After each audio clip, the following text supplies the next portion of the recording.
And that sidebar actually ended testimony for the day. Still with us to discuss, Attorney Michael Jaafar here in studio. All right, Michael, I've been looking at so many comments on social media because, again, I think either side at this point could be made a valid argument. And a lot of the social media, two experienced trial attorneys say Hank Brennan, they don't feel like is presenting the story well. He's all over the place. Of course, those are the ones who are pro Karen Read. Now the ones who are against Karen Read say Alan Jackson is too aggressive, over the top. What are your thoughts? And weigh in a little bit about how divisive the community is about this case. I mean, this case is really bringing out the best in people, Judge Jackson. Yeah, right. It warms your heart how sweet people are online. I've seen everybody just gushing with support.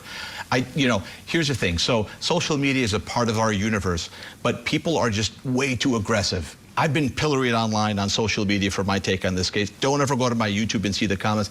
My wife's favorite insult that she read about me was a nice, sweet lady who said, Michael Jaafar is a has-been, a moron, and wears a bad toupee on court TV.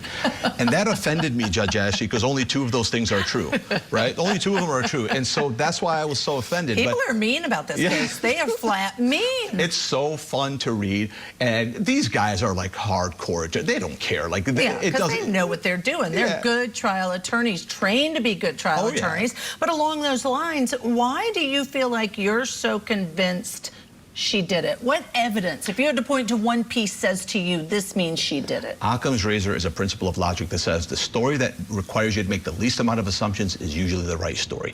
I've got to make at least 12 to 18 idiotic assumptions to get to the point. Think about it. We saw 2 EMS people testify already in this trial.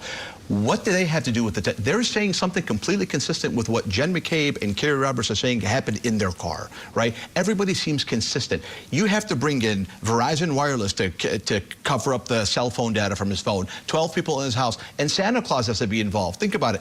How did the taillight evidence get around John O'Keefe? Santa Claus surreptitiously gets in and out of people's houses every single year, and nobody ever catches him. Maybe he brought in the taillight evidence, the taillight from his garage, and brought it to John O'Keefe's body. It's kind of too delusional for me. Well, let's talk about all cases, not just this one. Should one corrupt police officer, who probably is indicative of other corrupt police officers, should that be enough for reasonable doubt in any case? Or is that just something that's throwing everybody off track? That's a great question. I like how you ended that. I think he's a red herring. I think he's distracting people because Michael Proctor had nothing to do with any of the evidence that was found, right? He's just a pig. And he fell into the lap of their defense. They were saying the same defense before they knew that misogynistic pig was handling it. So I think if you have a corrupt police officer, let's just take it as an assumption of fact that Michael Proctor is he was fired, right? Yeah, what does it have to do with, what if Karen Read really did kill him? But we don't know because he was corrupt. That's what people say anyways. All right, we love reading your comments online. Please keep sharing those. Thank you, of course, to Michael Jaafar for joining us tonight.